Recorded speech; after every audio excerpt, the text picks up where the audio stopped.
Bonjour tout le monde, c'est avec un grand plaisir que je suis encore là. Je rends grâce à Dieu pour sa force, son intelligence, son courage. Et tout ce que nous faisons, ça dépend de Dieu, n'est-ce pas? À nous seuls, nous ne pourrons rien. Merci beaucoup, frère Alain, pasteur Alain, qui m'a donné cette occasion de venir partager ce message avec vous ce matin. Je suis aussi très reconnaissant, Sophie, pour ton ministère à l'Institut. Elle nous fait des bonnes choses chaque lundi. Je suis très fier de vous, que le Seigneur vous bénisse, et vous les frères, que le Seigneur vous bénisse aussi pour le travail, pour les choses que vous faites dans l'Église. Déjà, pour venir à l'Église, pour glorifier Dieu, c'est quelque chose de beau, n'est-ce pas? On rend grâce à Dieu pour ça. Ce matin, je vous invite à réfléchir ensemble sur un passage dans le livre de prophète Amos. Amos, chapitre 8. Amos, chapitre 8. On va lire à partir du verset 11 à 14. Avant de lire ça, je vais prier d'abord pour demander Dieu pour son éclaircissement. Notre Dieu, je viens avec toute humilité devant toi, te demander pardon, te demander de me guider pour cette parole, Seigneur. C'est ta parole. Nous, on ne comprend pas mieux, mais c'est toi qui comprends ta parole. Aide-nous, ouvre notre mémoire, notre intelligence à comprendre ta parole, Seigneur. Aide-moi qui est juste un pécheur pardonné par le sang de Jésus-Christ, qui va partager cette parole avec les frères. Donne-moi aussi des bons mots à dire. Seigneur, nous t'invitons entre nous. Sois le maître de notre moment. Au nom de Jésus-Christ, notre Sauveur. Amen. Voilà, je vais lire.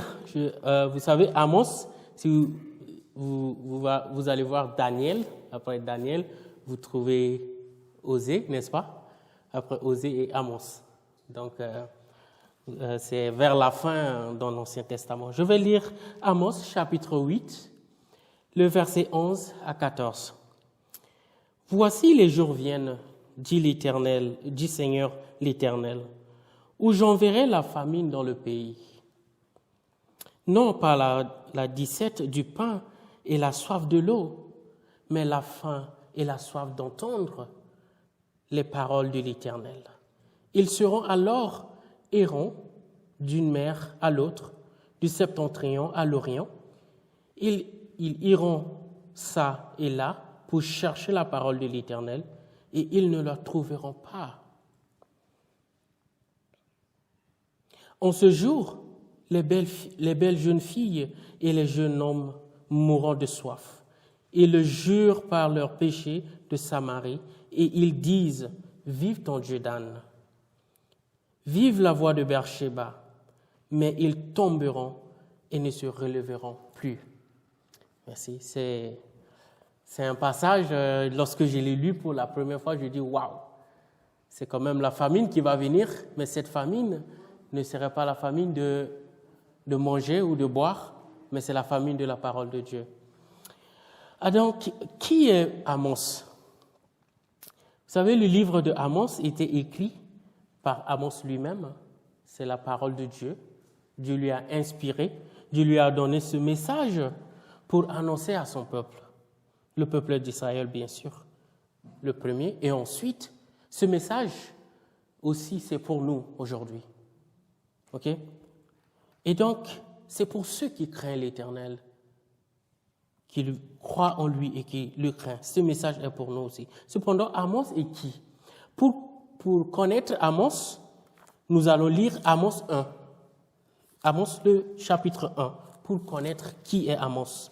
Alors, Amos, parole d'Amos, Amos, l'un des bergers de Tékoa, vision qu'il a eue sur l'Israël au temps d'Osias, roi de Juda, et au temps de Jéroboam, fils de Josias, roi d'Israël, 2 ans avant le tremblement de terre. Donc, ce Amos, c'est un originaire de la ville d'un village de Tékoa.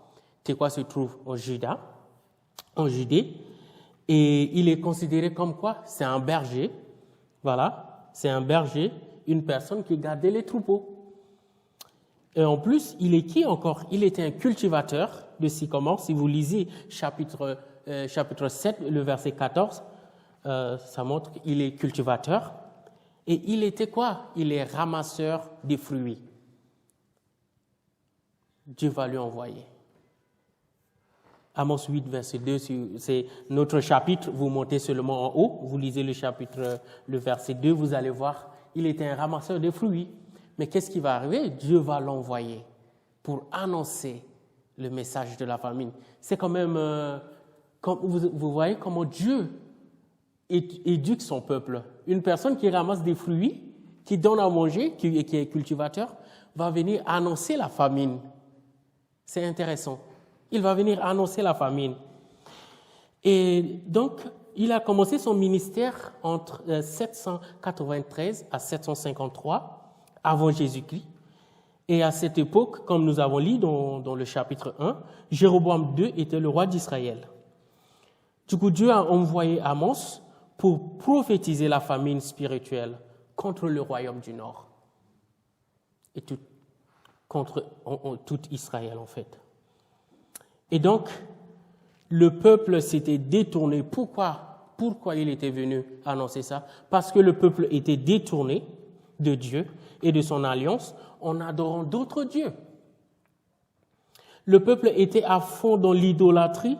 Alors, Dieu a envoyé Amos pour avertir son peuple qu'il y aura une famine. Et ça ne sera pas la famine de l'estomac, mais la famine d'entendre la parole de Dieu. Voilà, ils ont des fruits, ils ont tout, mais il y a la famine qui va venir. Cette famine ne sera pas de manger, ni de boire, ni la famine de l'estomac, mais c'est la famine de quoi? D'entendre la parole de Dieu. C'est ce que le prophète était venu annoncer. Alors, par ce message ce matin, avec vous ensemble, nous verrons simplement la famine spirituelle, le chapitre 1. On va voir la famine spirituelle. Là, c'est le verset 11. Et ensuite, on verra les conséquences de cette famine, le chapitre 12, le verset 12, 13 à 14. Et ensuite, on verra quelques leçons pour notre vie, n'est-ce pas? C'est une chose réelle qui était arrivée au peuple à l'époque. Mais cette prophétie que Dieu avait annoncée au travers d'Amos à l'époque, doit avoir aussi des choses pour nous à apprendre, n'est-ce pas? Cette parole serait à nous aussi. Donc, on va voir après quelques leçons pour ça. Alors, la famine spirituelle. Lisons le verset 11 de notre chapitre 8. Qu'est-ce qui est dit? « Voici les jours viennent, dit le Seigneur l'Éternel, où j'enverrai la famine dans le pays, non pas la disette du pain et la soif de l'eau, mais la famine et la soif d'entendre la parole de l'Éternel. » C'est cette famine qui va venir. Il faut savoir, à cette époque où le prophète annonçait cette famine, il y avait vraiment l'abondance, la prospérité dans le pays. C'était la période où l'agriculture était très rentable et l'économie grandissait.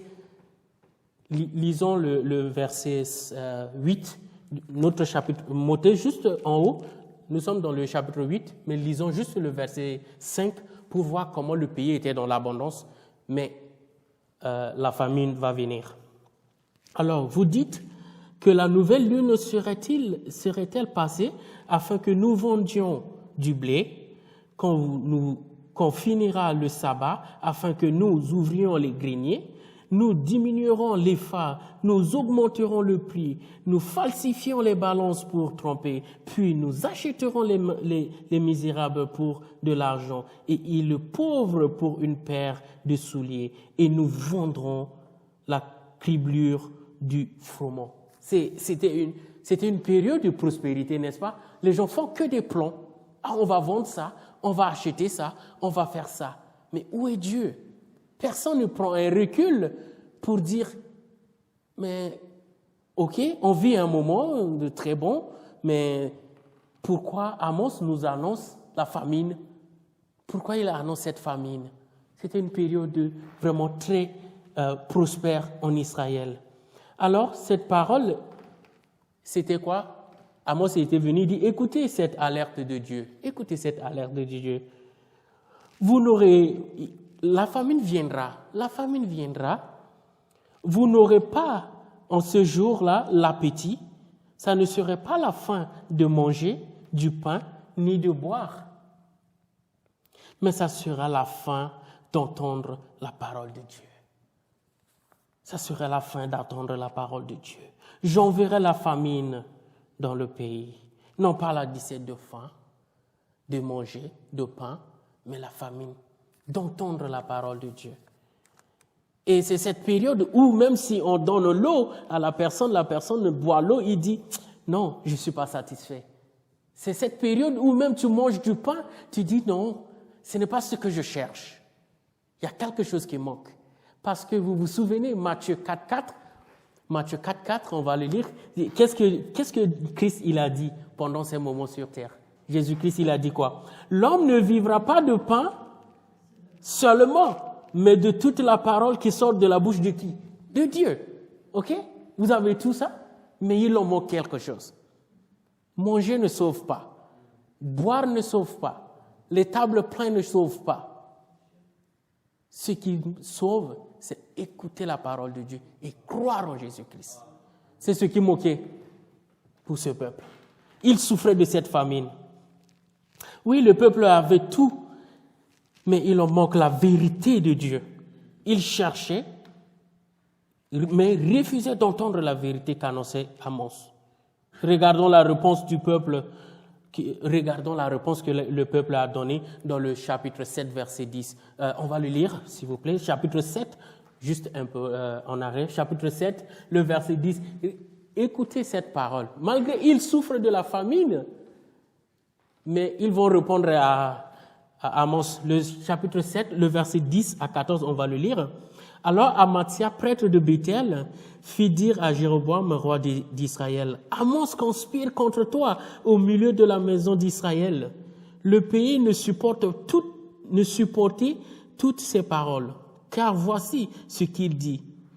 Ce qu'il dit Amos, Jéroboam mourra par l'épée et Israël sera mené captif loin de son pays. Le verset 12. Et Amathia dit à Amos, en ma vision, va-t-on. Fuis dans le pays de Juda, mangez-y ton pain, et là tu prophétiseras. Mais ne continue pas à prophétiser à Béthel, car c'est un sanctuaire du roi, et c'est une maison royale.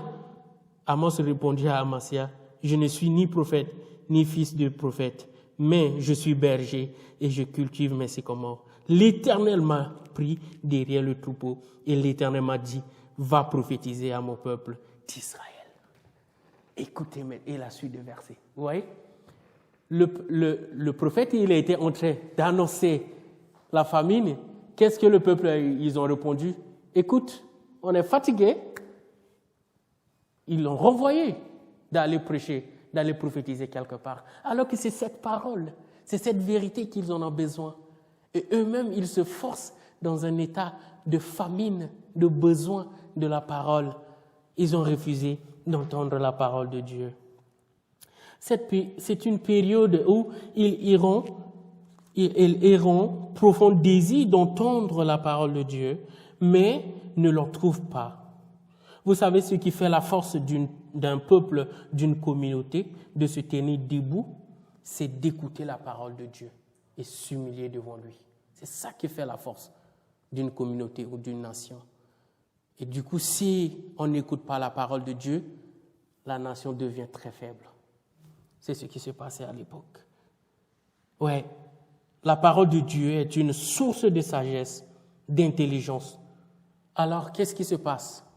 À la fin, toutefois, la négligence d'entendre la vérité de Dieu engendre quoi? La famine spirituelle. Et cette famine a pour conséquence la destruction du pays ou de la nation. C'est ça. Comme ils ont refusé d'entendre Dieu, la famine arrive, ils vont crever de cette famine spirituelle. Et qu'est-ce qui va venir après? La destruction de leur pays, la destruction qui va arriver. Alors, regardons maintenant les conséquences de cette famine. Comme ils ont refusé d'entendre cette famine continue de leur faire du mal, regardons les conséquences de cette famine dans le verset 12 à 14. Je vais le lire. Le verset 12, qu'est-ce qui est dit? Ils seront alors errants d'une mer à l'autre, du septentrion à l'orient.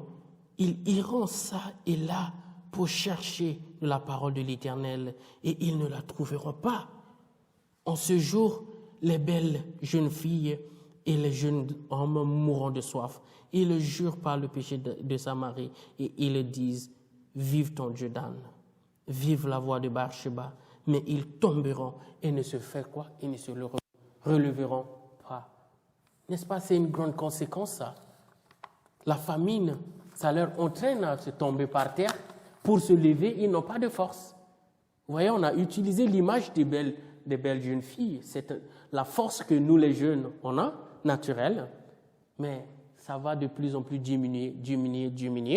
Même si tu tombes, tu n'arrives plus à te relever. C'est ça. Ils seront comment? On a vu ici dans le verset, ils seront errants.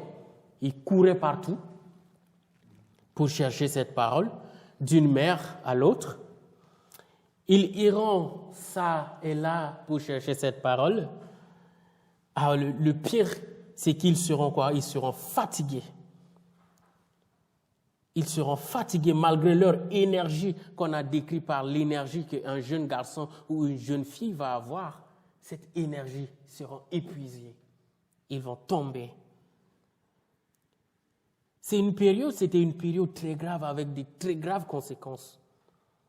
Alors ils étaient sur la voie de Beersheba pour adorer les divinités cananéennes,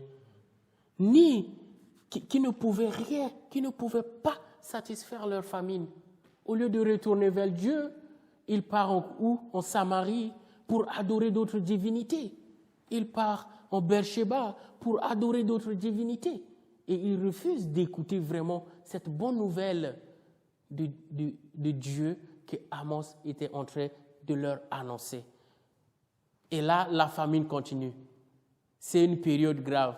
Pour comprendre ce qui va arriver à la fin, on va lire Jean, chapitre 7, versets 34 à 40. Vous allez voir vraiment cette période, malgré leur course, malgré leurs recherches, ils ne trouvent pas. Alors, je vais lire. Vous me cherchez et vous ne me trouverez pas, et vous ne pouvez venir où je serai. On continue. Sur quoi les Juifs dirent entre eux, où ira-t-il pour que nous le trouvions pas? Ira-t-il parmi ceux qui sont dispersés chez les Grecs et enseignera-t-il les Grecs? Que signifie cette parole qu'il a dit? Vous me cherchez et vous ne me trouverez pas, et vous ne pouvez venir où je serai. On continue de lire, c'est une période où le peuple était en train de chercher Dieu, mais Dieu a fait quoi? Dieu a caché sa face. Ils ne peuvent pas trouver Dieu. C'est un moment difficile pour eux. Réfléchissez à ça. Un Dieu qui leur a aimé, qui a fait tout. Un peuple qui a beaucoup des choses qui produisent, l'agriculture, l'économie, l'abondance. Mais là, Dieu dit, je vais fermer mes yeux. Ils cherchent Dieu, mais ils ne vont pas trouver Dieu. Alors que Dieu qui soutenait tout ce qui leur production, tout ça, ce Dieu va se cacher. Et ça va être un moment toujours de destruction pour ce peuple. Alors que de graves conséquences. Oui, il y avait la famine spirituelle en Israël à l'époque d'Amos, et on a vu les conséquences de cette famine. Mais regardons un peu notre monde aujourd'hui, n'est-ce pas? Et essayez de mettre ça dans notre monde aujourd'hui. Moi, je dirais, ouais, ce peuple errait, ce peuple cherchait à manger la parole, d'entendre la parole, il ne trouvait pas. Qu'est-ce qui arrive? Les conséquences, ils courent de ça, de là. Ils deviennent des nomades dans le pays, dans leur propre pays. Qu'est-ce qu'ils font? Ils adoraient d'autres dieux, voilà, d'autres divinités. C'était ça la famine qui les poussait à adorer d'autres divinités. Il n'y avait pas d'espoir pour eux à cette époque. Quand même leur prospérité, mais leur prospérité était éphémère, parce que la personne qui les soutient leur a tourné le dos. La famine était dans le pays. En fait, j'ai réfléchi à ça, je dis, si on fait les parallèles entre deux nations là, entre l'époque d'Amos et notre époque aujourd'hui, vous allez voir que, moi je dirais en fait, si le prophète Amos venait dans notre monde aujourd'hui, il se sentirait probablement bien chez lui, n'est-ce pas? Car il a vécu une époque comme la nôtre, où la société a radicalement changé. Parfois, je me pose la question, qu'est-ce que les gens veulent? Ne cherchent-ils pas à combler un manque? Qu'en pensez-vous? Qu'est-ce que les gens veulent? Qu'est-ce que le peuple d'Israël veut à l'époque? Ils ont tout, ils ont un Dieu qui les protège, mais ils ne veulent pas. C'est notre monde aujourd'hui. La parole de Dieu devient l'ennemi premier des gens du monde. Si tu parles de Dieu, ça devient l'ennemi. Les gens se font eux-mêmes l'ennemi de Dieu. Alors que Dieu continue de dire, venez à moi, c'est moi qui donne de l'eau. Si tu bois dans mon eau, tu ne seras jamais assoiffé encore. Il donne le pain, il donne tout qui satisfait notre besoin. Mais notre monde aujourd'hui, c'est difficile. Tout le monde va dans la direction qu'ils veulent. Ouais. Et donc, qu'est-ce qu'il fait? Partout où vous tournez aujourd'hui, les gens courent de gauche à droite, comme dit dans la parole, par-ci, par-là, d'une mer à l'autre, voilà, pour essayer de trouver quoi? La satisfaction, le plaisir. Notre monde est affamé. Notre monde est affamé de la parole. L'absence troublante de la parole de Dieu. Le monde s'est forcé à se mettre au régime de la parole de Dieu, malgré l'abondance, n'est-ce pas? La parole de Dieu, c'est partout dans le monde maintenant. J'ai fait une recherche. Il y a 1500 langues que tu peux trouver la Bible dedans. La Bible est traduite dans plus de 1500 langues. Mais qu'est-ce qu'ils cherchent les gens? Ils cherchent quoi? La parole est là. La parole est là. On doit revenir à la parole. On doit revenir à la parole. Écoutez le Seigneur. Écoutez le Seigneur. Mais là, non, notre monde aussi, ça va de partout pour chercher ce qui leur plaise.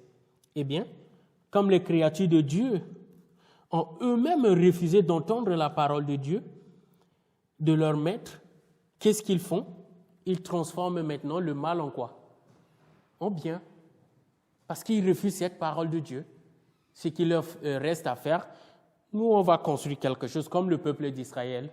On va aller en Samarie, on va sacrifier des idoles à ces divinités, on va faire tout ce qu'on peut pour chercher la bienveillance de Dieu et tout ça.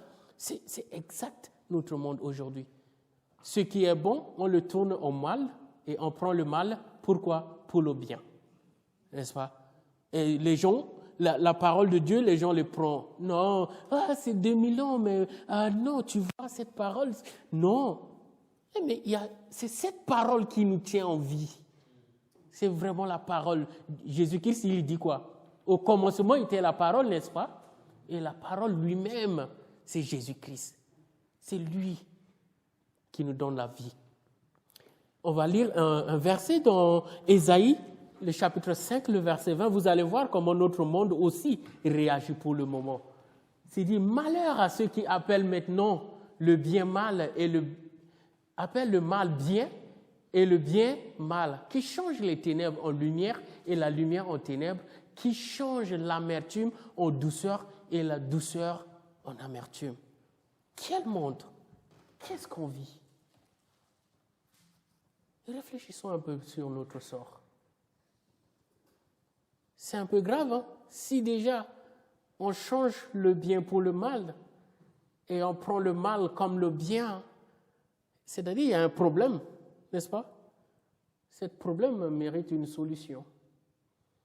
Et je vous assure, la solution, c'est la parole de Dieu. Et nous devons être très reconnaissants envers Dieu qu'un dimanche, on s'est réunis là pour entendre cette parole.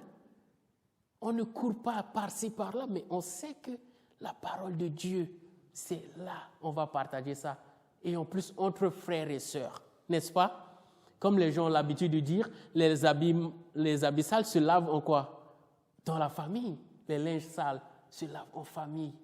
On est content d'être là. La parole de Dieu nous enlève les mauvais parties, nous fortifie, nous guide, nous conduit. On ne va pas chercher ça par-ci, par-là. Elle est présente. Nous devons glorifier Dieu pour ça, mes frères. C'est ça, nous. Alors l'avertissement d'Amos à l'époque ne s'arrête pas qu'au peuple d'Israël, mais à tout le monde aujourd'hui. Parce qu'en réalité, notre cœur se détourne très facilement de Dieu et sa parole. C'est ça. Alors, est-ce que vous vous êtes déjà demandé pourquoi notre monde semble avoir si faim tout le temps? Est-ce que vous vous êtes déjà demandé? Je parlais avec beaucoup des amis, ils me disent, j'ai un coach, je parle avec ce coach, et c'était bon ce qu'il dit. Je dis, moi, mon coach, c'est Dieu. Et ce que j'écoute de lui, c'est sa parole que je lis chaque jour. Ça me console. Parce que le coach de ce monde aussi, il a un problème que lui-même, il est incapable de résoudre. Mais comment il peut résoudre mes problèmes? Nous tous, on devait voir à qui notre Créateur. C'est lui qui a les solutions dernières pour nourrir notre spiritualité. Pas les gens de ce monde. Ma réponse aussi, c'est que la réponse est que à cette question, est-ce que vous vous êtes déjà demandé pourquoi notre monde semble avoir si faim tout le temps? La réponse, moi je dirais, la réponse est que notre génération s'est mise au régime de la parole. N'est-ce pas? La parole, il est là. La parole, elle est là, mais les gens refusent de faire quoi? D'écouter, de les lire.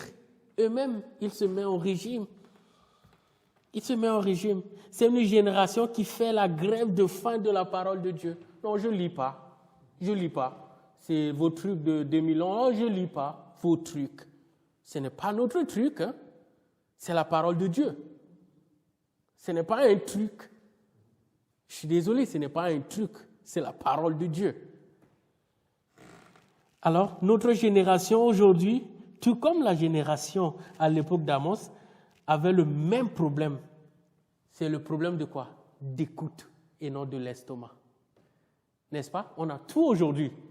Parfois, à l'institut, j'ouvre les congélateurs ou le frigo comme ça, je dis, je ne sais pas ce que je vais manger. Quoi? T'as tout là? Je ne sais pas ce que je vais manger. Non, c'était ce qui s'est passé en Israël. D'écouter la parole de Dieu. C'est ça. D'écouter. On a tous les moyens de se déplacer. On a tous les moyens. Wow, quelle merveille. Mais ce qui manque, c'est écoute de la parole de Dieu.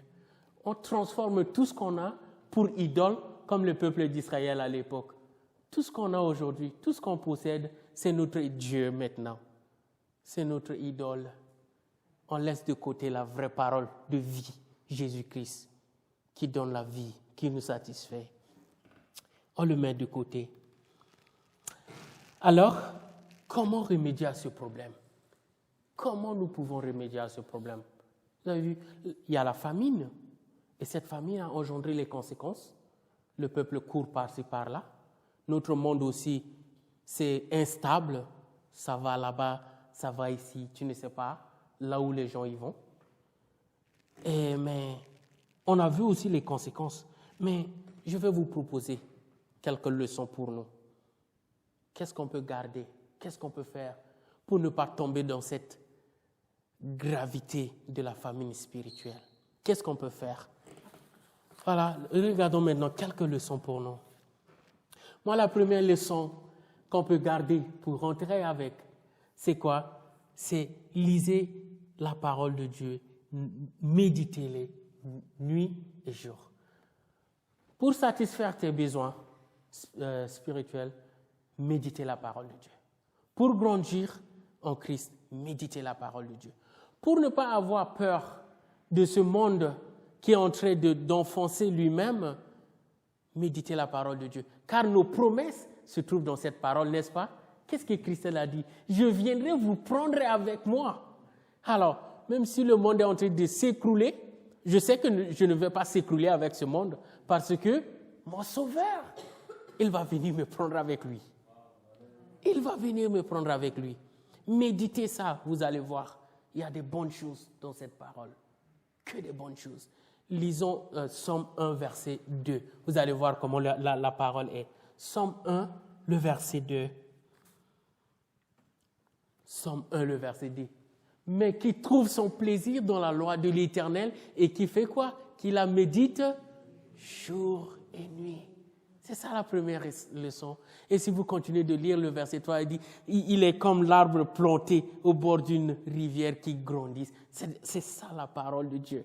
Il y a des bons engrais dedans, n'est-ce pas? Pour notre corps, pour notre esprit, pour notre relation avec Dieu. C'est ça, méditez la parole. C'est la première leçon. Méditez la parole. Ne faites pas juste l'éloge de la Bible. Ne faites pas juste l'éloge de la Bible. Mais vous devez la lire pour votre croissance spirituelle. Qui parmi nous ici connaît le goût de la parole de Dieu? Beaucoup de gens, qui connaît le goût de la parole de Dieu? Le goût de la parole de Dieu, la parole de Dieu lui-même a prouvé ça. Psaume 119, verset 103. Le goût de la parole de Dieu. Qu'est-ce qui est dit? Psaume 119, verset 103. Oui. Psaume 119, verset 103. Vous allez voir le goût de la parole. Est-ce que vous avez vu ça? Que tes paroles sont douces à mon palais. Plus que le goût de quoi? De miel à ma bouche. Vous goûtez miel souvent, n'est-ce pas? Vous savez comment c'est sucré. Mais la parole de Dieu est quoi? Plus, et on a utilisé le mot douce, quelle douceur. C'est mou comme ça, la parole de Dieu. Si on le médite, c'est ça qui nourrit. Ce qui est doux, c'est ça qui nourrit notre âme.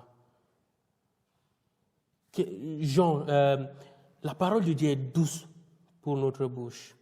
Jérémie 15, verset 16 dit, « J'ai recueilli tes paroles et je les ai dévorées. Tes paroles ont fait la joie, l'allégresse de mon cœur. » Tes paroles ont fait la joie. Ce n'est pas mon BMW qui fait ma joie. Ce n'est pas mon banque blindée qui fait ma joie. C'est la parole de Dieu qui fait ma joie. C'est la parole de Dieu qui fait ma joie. Donc le deuxième, c'est ça. La parole de Dieu qui fait ma joie. Mais dommage, aujourd'hui, tu as une Bible? Oui, j'ai 5 Bibles chez moi. Même sur mon téléphone, j'ai une Bible. Mais est-ce que tu la lises? Tu sais, avec les enfants, le boulot, on revient. Non, ça, tu es en train d'aller vers la famine spirituelle. C'est de la lire. C'est de la lire, en fait. C'est ça qui nourrit. La deuxième leçon qu'on peut garder pour nous, c'est enseigner à nos enfants les héritages chrétiens. Enseigner à nos enfants.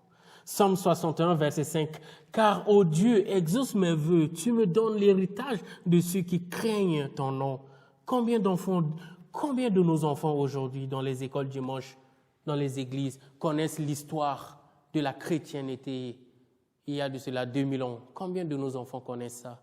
Même nous-mêmes, combien de nous connaissent l'histoire de la chrétienté? On ne connaît pas, juste des petits qu'on a gardés dans la tête. Mais combien connaissent l'histoire de ceux qui ont sacrifié leur vie pour amener l'évangile jusqu'à nous?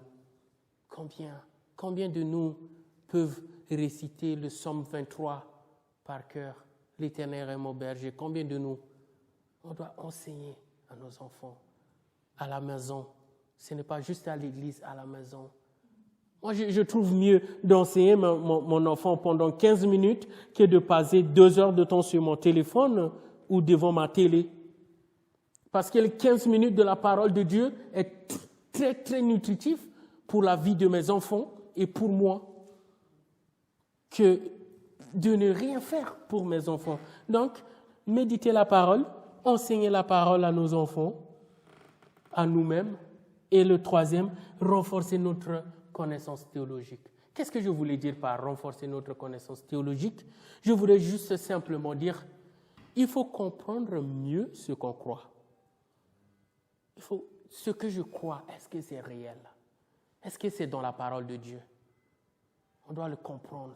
Comprendre mieux la parole de Dieu. Aujourd'hui, nous constatons que notre théologie est affaiblie aujourd'hui. Nous devons également veiller à notre théologie, car il est facile pour les églises de souffrir d'une malnutrition en période de la famine spirituelle. De nombreux chrétiens issus de nos églises aujourd'hui commencent à nier certaines vérités bibliques. Ils adoptent d'autres connaissances. Par exemple, tu sais, le Seigneur m'a dit, tu vas te marier avec le frère là ou la sœur là. On commence à inventer des choses, on commence à mentir au nom de Dieu. Mais la parole de Dieu, on les lit. Mais est-ce que ce que tu es en train de dire là, frère, est-ce que c'est dans la parole? Est-ce que c'est dans la parole? Ah, moi, tu sais, pour avoir la vie éternelle, il faut payer les 50 € de quête là, et puis voilà. Est-ce que c'est dit dans la parole? Alors que si tu lis la parole, c'est dit c'est gratuit, n'est-ce pas? La vie éternelle, elle est gratuite. On ne peut pas l'acheter. Et le dernier, c'est nous devons vraiment prêcher Christ, prêcher la repentance à chacun de nous, dans notre famille. Rappeler tous les jours ce que Christ a fait pour nous. Rappeler moi je suis juste un pauvre pécheur. Christ est mort pour moi. Montrez ça aux gens. Montrez ça aux gens. Montrez notre sourire. Parce qu'on sait que si les gens te demandent pourquoi tu souris, tu sais que tu as un Dieu qui reviendra bientôt pour te prendre avec lui. N'est-ce pas? Pourquoi avoir trop de frustration? Oui, il y a des difficultés qui existent dans notre vie chrétienne, mais ces difficultés nous ramènent tout proche de Dieu. Parce que c'est lui qui est à l'auteur de toutes choses. C'est lui qui est à l'auteur de toutes choses. Alors, mes frères, pour mes derniers messages, pour rentrer, pour qu'on se sépare, je vous invite vraiment à vous nourrir de la parole de Dieu. Nourrissez-vous de la parole de Dieu. Seule la parole de Dieu peut nous diriger dans le bon chemin. Nourrissez-vous de la parole de Dieu. Pour éviter les conséquences de la famine spirituelle, nourrissez-vous de la parole de Dieu. Prions. Seigneur, nous venons auprès de toi. Tu es grand, tu es immense, tu es merveilleux. Merci pour ta parole que tu nous as donnée, qui est une lampe pour nos pieds, qui est une guide pour nous.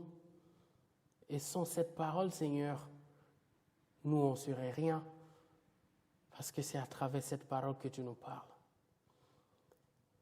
Merci pour ce matin, merci pour les frères et sœurs qui sont là, Seigneur.